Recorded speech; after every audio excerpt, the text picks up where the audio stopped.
Hey, how's it going? This is Brian Gordon with the Grow Food Essay Project, and today we're going to be talking about when setting up a new garden. Some of the first things to kind of consider and observe are where the sun is going to be flowing and things like where pathways are going to be at.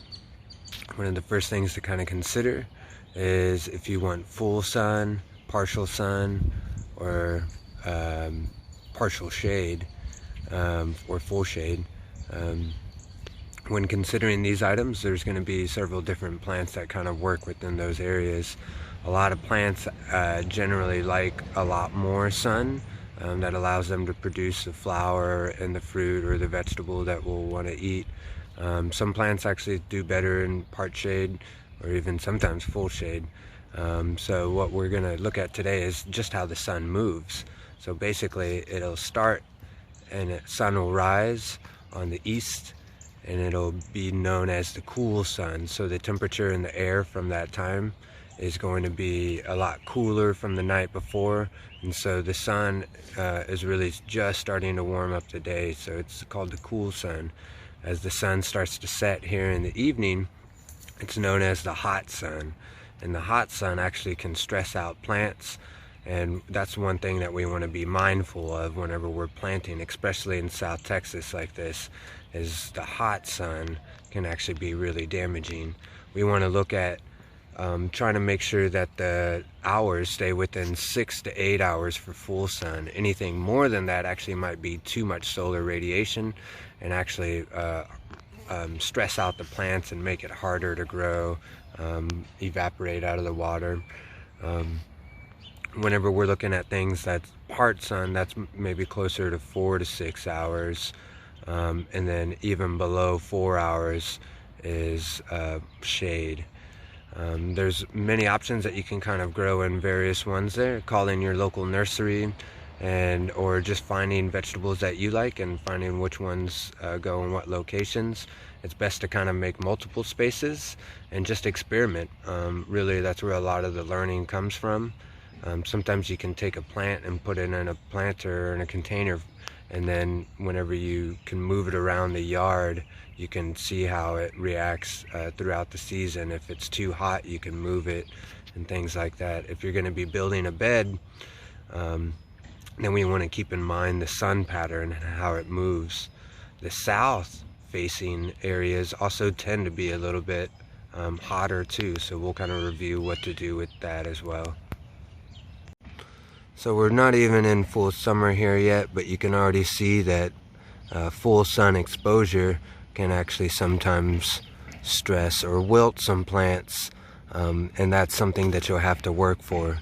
The solution for some of this is going to be not protected on the east or west side, so it ends up getting full sun. So one solution is by growing trees for shade.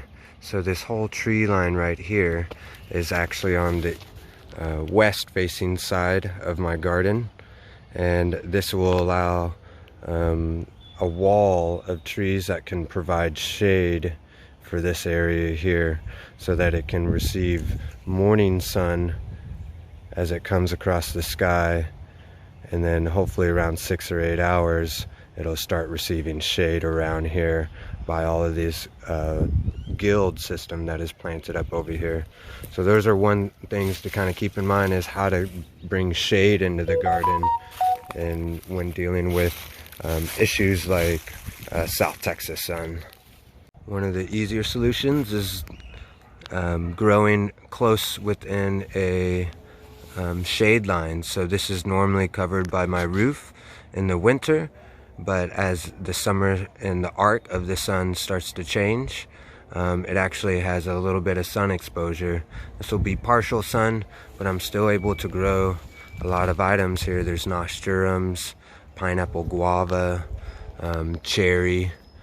Some of these containers here with a curry plant and are also doing pretty good.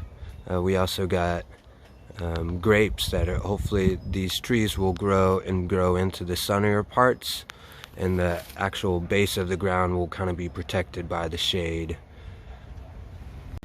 Here's another shaded guild. We have several plants in here for a pollinator. We have the shrimp plant. We have things like comfrey, which can be medicinal, elephant ears. We have sorrel, a couple herbs, sage and thyme.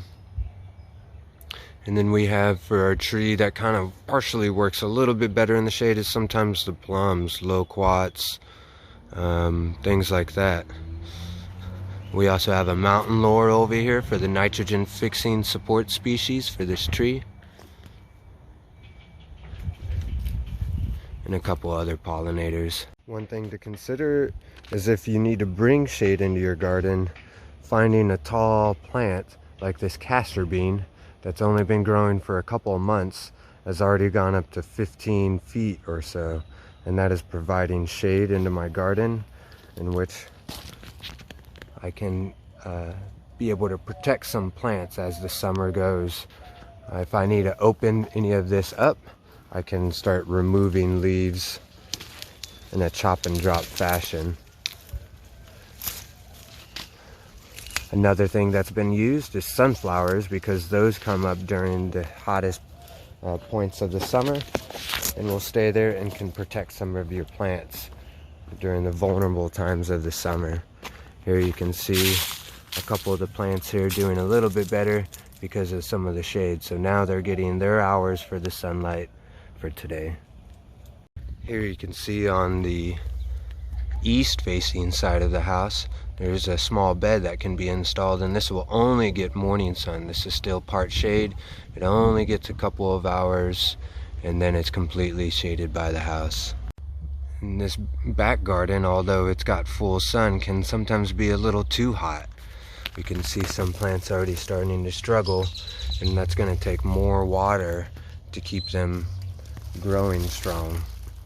So one thing that we try to do here is, again,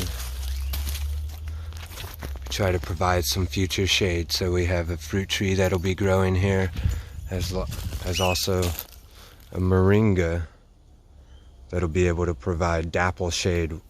It's got small leaves,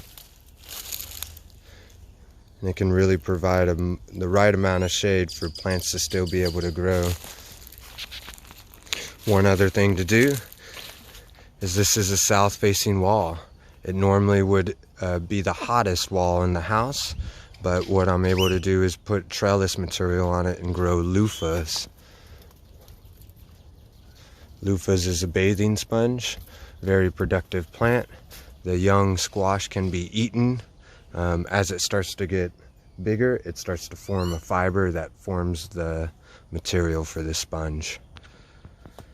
This can grow really, really well in full sun and take the heat, and it works out perfectly here to cover this whole wall and keep it cool during the summer.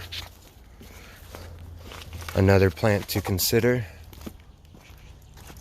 growing in the summer is this vining Malabar spinach. Provides a good tasty green that does well in the summer heat, especially in South Texas. Reproduces a seed pod and it'll regrow easily from its original location. Be careful not to glue this too close to the garden, because this can be somewhat invasive, but still a productive plant. So we're going to talk a little bit about the loofah sponge that was growing. This is a vining plant, really aggressive. You can put it on fence lines. Whenever it dries, you can peel out its outer skin layer and reveal the sponge that is inside. This sponge has a lot of seeds that can be regrown, given out to other people, or used in other ways to help provide shade. The simplest way to create pathways is to notice where you've already been walking in your garden. So this pathway was designated by a path that was just created from the normal routine that we walk through, as well as going through here, leaving about 2 feet of space for a pathway or more, and then starting to grow in a bed that is next to it. It's probably the easiest. Another way to help in the summer is to grow multiple plants together. These are all in containers, but they provide shade for each other in a small microclimate that can help conserve water and prevent evaporation.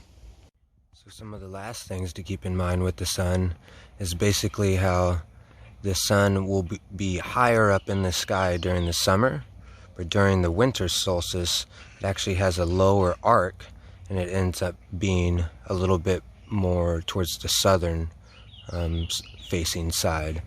So any shade from the north would be a lot larger in the winter, and then in the summer it'll be a lot shorter and the sun will be more directly above us in the sky. So one thing to kind of keep in mind is also using things like this fence line right here. This fence line, as it gets later in the evening, will encroach across here and be able to shade these plants that are getting stressed out here, the squash. And that's a good thing to kind of keep in mind, because again, you want to make sure that the setting sun is shaded and protected so that the plants can retain moisture. One of the last things that we do in all of our beds around here is you must add mulch. You must add mulch. This really keeps moisture in, and so I use mixtures of mulch from the city, leaves that I gather from the neighborhood. You can already see we had a rain a couple days ago. It's dried out on top, but as we get down in here, there's some moisture down there.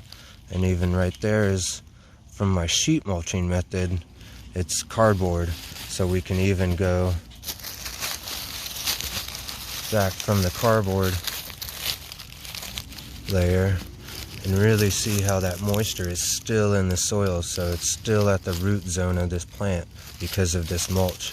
You can see fungi and other microbes and decomposers able to exist in that moisture that is in there. So that's really important to maintaining the living aspect of your soils.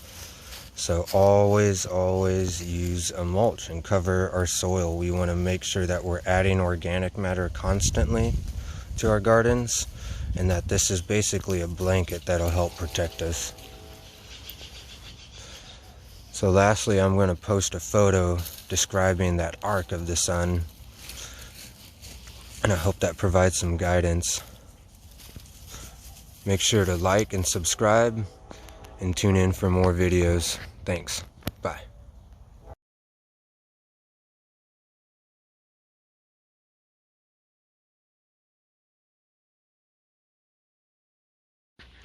Make sure that you always save a shaded area for you to sit in too. You want to be able to enjoy the environment out in your garden and have a place to rest whenever it starts to get too hot in our summers here in South Texas.